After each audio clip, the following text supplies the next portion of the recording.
Today, I'm sharing my grocery costs in Europe, real receipts. Last year, I was in Europe for almost 3 months during the summer before heading to Kuala Lumpur for Nomad Capitalist Live. 11 countries total: the Netherlands, Belgium, France, Spain, Monaco, Italy, San Marino, Switzerland, Liechtenstein, Austria, and Germany.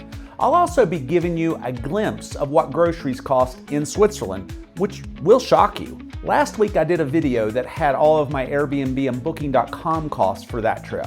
I've always been a frugal person, I guess because I've lived at all ends of the spectrum, and my dad was also frugal. So I didn't stay in luxury places, however, most had kitchens so I could cook and didn't have to eat at restaurants every day. I love food, and seafood and fish are my favorites. Beef is probably right behind that, and then chicken, and last pork, except for bacon, which is delicious. So let's get started.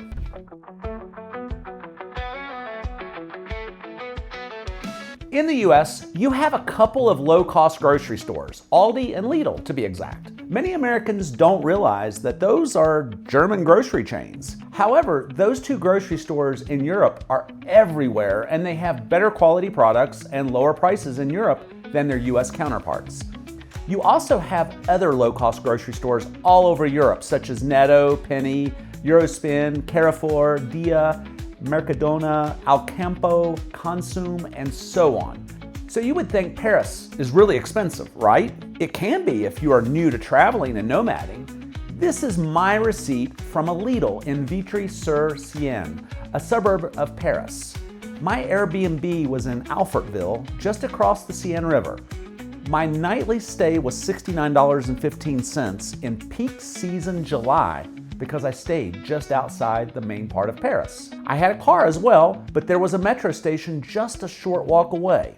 So on this receipt, you'll see gambas, prawns, jumbo shrimp, langostinas, whatever you call them in your country. This is a 500-gram package. If you're in the US, that's a little more than a pound. For only €4.59, that's $5 even in US dollars. Now, I don't know about you, but I've never bought a pound or a half a kilo of prawns for anywhere near that price. These aren't small, these are massive, which always means they cost more.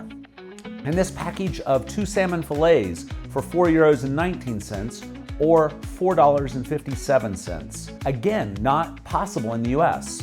A package of olives for €1.99, a French artisanal bread for 95 euro cents, and that's about $1.04.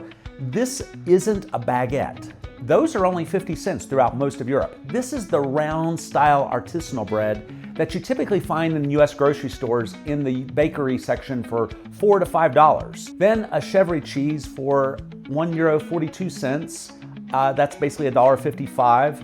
Yeah, and you definitely aren't going to get goat cheese in the US for anywhere near that price. And lastly, 3 bottles of wine, because everybody needs wine. I got 2 bottles at €1.99 each, which comes out to $2.16, and one for €2.25, which comes out to $2.45.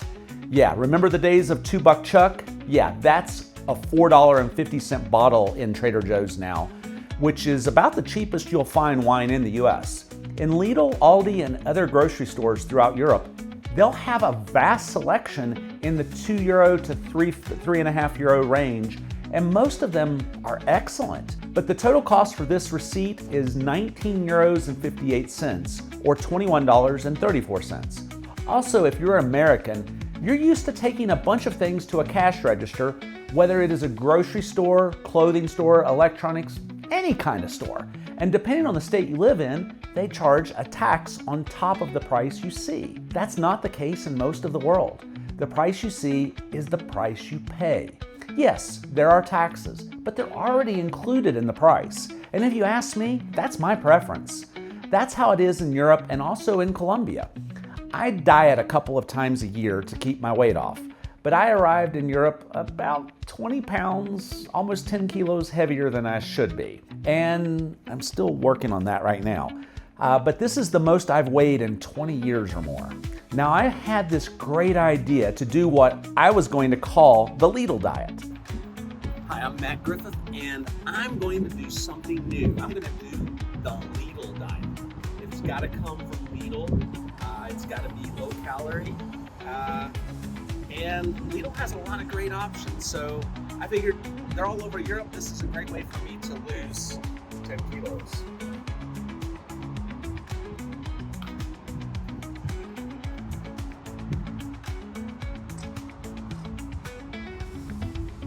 I totally succeeded at buying food from Lidl and Aldi or one of the other budget stores when Lidl wasn't available. But if I'm honest with you, I completely failed. On the diet part, but not the delicious low-cost food part. So this Lidl receipt was from Montpellier, France. And if I were driving instead of fast food, which honestly I almost never do fast food, I would stop and pick up a pre-made salad for somewhere between 2 to 4 euros from a Lidl or Aldi. So this receipt shows me getting 2 salads, a salmon and a chèvre, each for €3.99, 6 1-liter bottles of mineral water for 53 € each, 2 Bordeaux wines for €1.99 each, and another one for €3.49, just so I could see if it was better than the cheaper ones. It wasn't. Both were fantastic. Another chèvre cheese for €1.42 and a ciabatta bread for €1.19. Grand total, €21.24 with 3 bottles of wine. This receipt has a lot more on it and is from just outside Aix-en-Provence. So first up is hummus for €1.49. And I can go ahead and tell you right now, I was in the US 2 or 3 weeks ago and I ended up buying some hummus and it was like $4 or $5 from Food Lion, which is kind of a little bit cheaper of a grocery store. But then I also got artisanal bread on here for 95 euro cents. Again, you can't buy that in the US. Rice cakes for 91 euro cents. A small pack that had a couple of metal forks, spoons, and knives for €4.99. Yogurts for €1.05. Tuna for €1.69. Cheese for €1.80, olives for €1.02, and sparkling water for €2.80. Pistachios imported from California for €3.36, shampoo for €4.37, raspberries for €1.99, ham for €2.49, grand total €32.25. And before we move on, those yogurts, do you like chèvre cheese, basically goat cheese? Well, these yogurts were goat milk yogurts. They were incredible. I could easily find these in France, Spain, and Italy, but much harder to find in Switzerland or Germany. This is 1000% my new favorite yogurt. So moving on to Cinque Terre in Italy. Here's another Lidl receipt. A Sicilian wine for €1.99, a Chianti for €2.69, tuna for €2.29, mackerel for €1.89, sardines for 79 euro cents, tuna with chili peppers €1.99, limoncello cream for €4.39, and that's amazing. Semolina artisanal bread for €1.89, cheese for €1.99, 2 Caesar salads, €1.99 each. Total, €28.17. Now this one is from Sicily. 2 feta cheese for €1.99 each. Tomatoes, which comes out to about 1/3 of a pound. Well, 0.35 actually, so slightly over 1/3 of a pound for only 22 euro cents. Cucumbers for 99 euro cents. Provolone cheese for €1.19. Chicken for €1.99. Balsamic glaze for €1.39. Grand total, €9.79. Not bad if you ask me. And I did eat a lot of salads, and those were almost always €1.99 except for Switzerland. Switzerland was 6.99 Swiss francs for that same salad at Lidl. Yes, it was the exact same salad. And remember those tomatoes I just mentioned a moment ago that I got in Italy?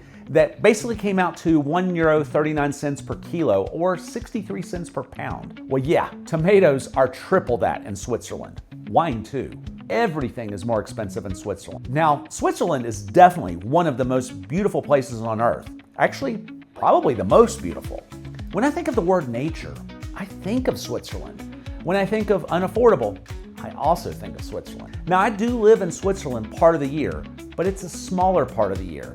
I've been hanging my hat mostly in Colombia for the past 5 or so years. I've been going to Switzerland and other parts of Europe for the past 20 plus years. I love Europe, and Switzerland has always been expensive, but it really has gone up in price in the last 10 years.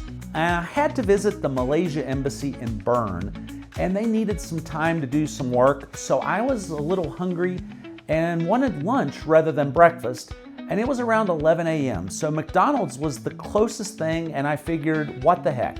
I probably do McDonald's once every 5 years. I'm just not a McDonald's fan. However, this is the Big and Tasty that we used to have in the US. Well, they still have it in Switzerland, but it's much smaller than the American version. And the fries are smaller, and the drink is smaller. And probably a big reason why Europeans and the rest of the world aren't as fat as Americans. But this combo was 1883 Swiss francs. That comes out to $21.28 for a little freaking combo. Other than Switzerland and the Scandinavian countries, you can really eat for a lot less in Europe than the US or Canada. France, Spain, Portugal, Italy, and Germany, you can really eat well for a lot less money. Those are your bargain countries in my opinion. Restaurants are also cheaper in Europe than the US. One of the biggest factors to that is the tipping culture. In the US, you're going to have a 20% add-on for the tip in addition to the taxes. Remember, in Europe, the price is already the price. Taxes are already included, and in Europe, waiters get paid a normal salary, not that ridiculously low rate they get paid in the US. And because of that, tipping is not expected and is 100% voluntary and very minimal if you choose to do it. And if you're American, don't come to Europe and try to Americanize it with 20% tipping. The waiters will love you, but the Europeans will hate you. Your culture is your culture, and their culture is their culture. Respect theirs when you visit. And if you find yourself in Rome on a Sunday, you have to check out Porta Portesa. It's the biggest flea market I've ever seen in my life. Pickpockets love it just as much as tourists do, so keep your wallet or purse close. But you'll find some amazing deals on clothes, Italian leather goods, and many other things. I bought a linen shirt for $10 that would have cost me $50 or more in the US, and it was brand new. That came in handy when I left Europe for Kuala Lumpur, Malaysia. And this place is cash only. A quick piece of information for you. I was the host of an Amazon Prime travel show called Places to Go for 2 seasons. COVID caused the cancellation of season 3. However, we're filming for it again, but here on YouTube. So the Americano is more about life abroad, being a nomad, retiring abroad, visas and things like that. Places to Go is more about destinations, but there's a little crossover, and this video may find its way to that channel as well. You can check it out and subscribe to it as well. Thanks for watching. I truly appreciate every one of you. By just watching this video, you're helping me grow this channel, and I really thank you for that. But if you like these types of videos, it will also help me if you hit that like button and subscribe to this channel. It doesn't cost you anything, and it really helps me out a lot. Watching the video all the way through also helps me too. And always feel free to comment with any questions you have about the video or other videos you'd like to see in the future. I read every comment. I'll catch you in the next one. Take care.